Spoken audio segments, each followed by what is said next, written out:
Bonjour à tous, aujourd'hui on parle sel et baguette avec Alexandre Moff Boulanger 2023 et champion du monde de boulangerie 2023. Bonjour, je suis Alexandre, ravi de vous rencontrer. Aujourd'hui, je vais vous présenter une baguette de tradition française élaborée avec le sel de Noirmoutier.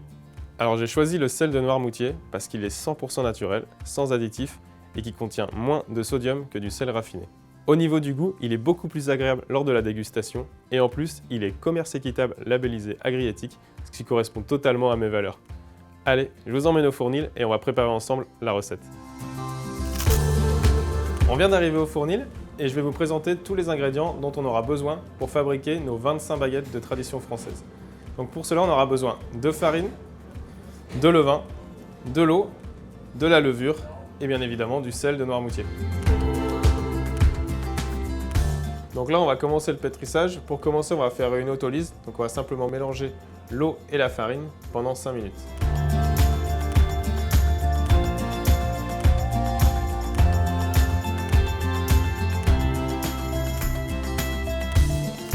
Voilà, donc là, on va lancer 4 minutes en première vitesse notre pétrin.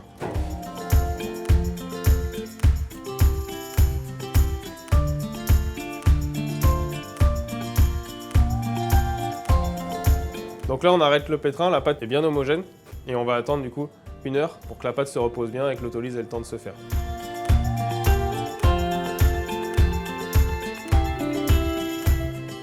Notre pâte a bien reposé pendant 1 heure. On peut donc continuer notre pétrissage en incorporant la levure, le levain,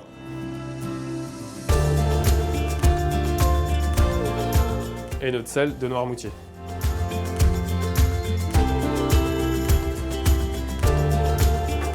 Et on va donc lancer notre pétrin pendant 5 minutes en première vitesse.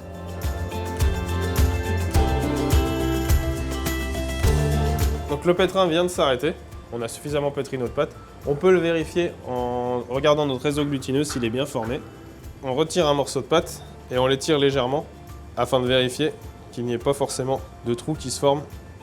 Il faut voir que la pâte est suffisamment extensible pour ne pas déchirer. Ça veut dire que notre pâte est bien pétrie. On va donc pouvoir la décuver et la mettre en bac.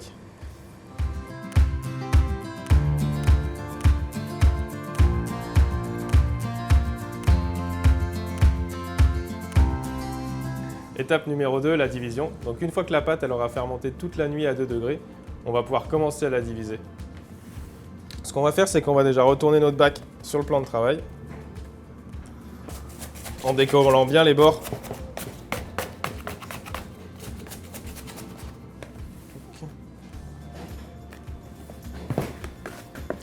L'important, c'est d'avoir un rectangle de pâte qui soit bien plat et bien rectangulaire. Une fois qu'on l'a déposé sur le plan de travail, on enlève les bulles d'air pour faciliter la division.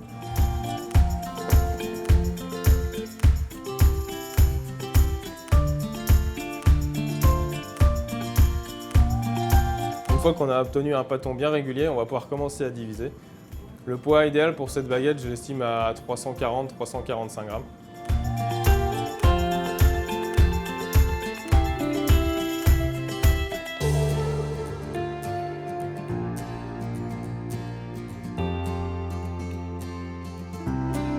Une fois qu'on a divisé tous nos pâtons, on va les mettre en forme. Donc la mise en forme, c'est l'étape la plus importante pour moi pour le façonnage.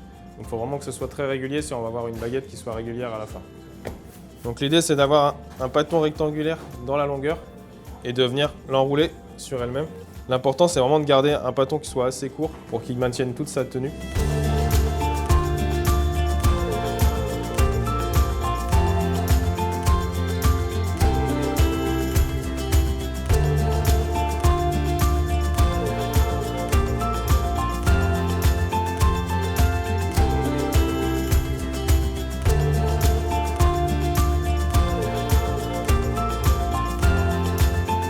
Étape numéro 3, donc on va faire le façonnage de la baguette. Pour bien façonner sa baguette, ce qui est important, c'est déjà de bien la dégazer.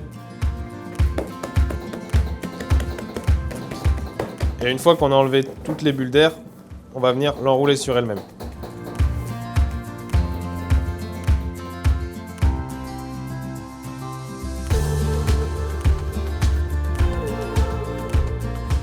Une fois qu'on a un beau pâton bien enroulé, on va pouvoir procéder à l'allongement en utilisant ses deux mains et en appuyant légèrement afin de lui donner une longueur de 45 à 50 cm. Pour venir la poser ensuite sur la toile.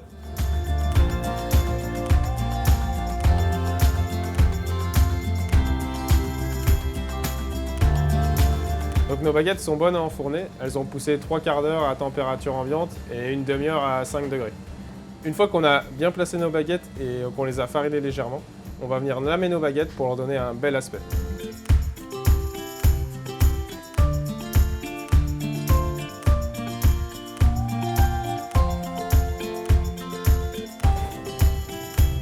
Maintenant qu'on a lamé nos baguettes, on va pouvoir les enfourner.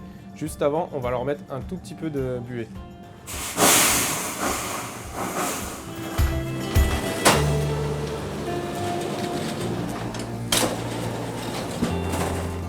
Une fois que j'ai défourné, je vérifie qu'il y ait bien assez d'humidité sur ma barre, sinon je remets un peu de buée.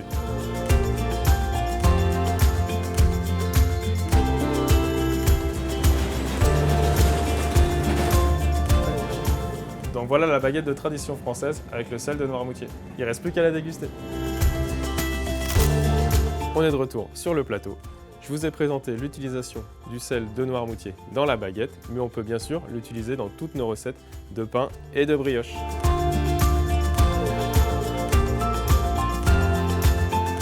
Voilà, j'espère que cette recette vous a plu.